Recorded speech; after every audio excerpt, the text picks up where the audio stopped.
Right. Forward. March. Left. Left. Left. Right. Left. Left.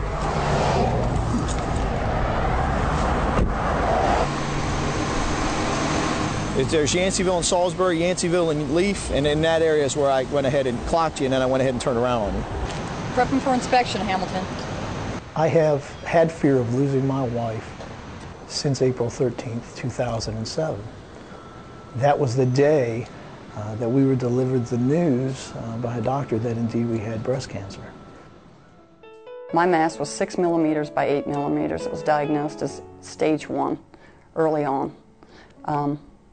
That was enough for me to go through surgery 3 times in 7 weeks and for them to remove my right breast. I thought, my God, my wife could die because of this. And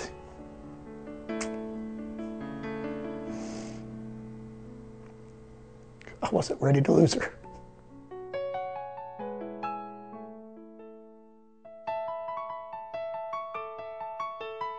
My husband and I are soulmates, and we knew that from the beginning.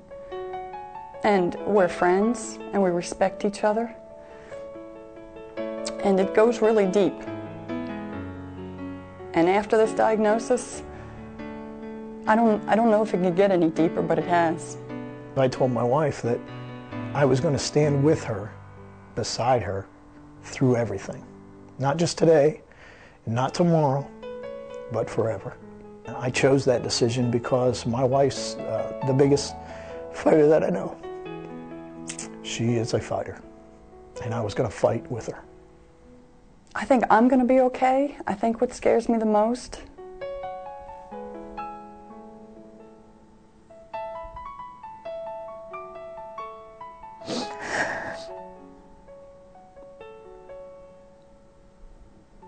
is looking into the eyes of my 3-year-old and knowing that her chances of getting it are higher and going through the same thing.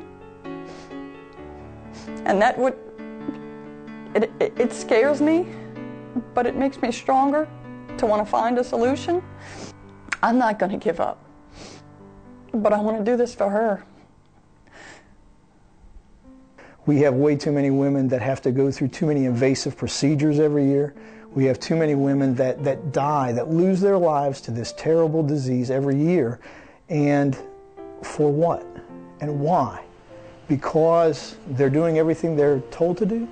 Because they're doing everything that their mothers told them to do and their grandmothers told them to do?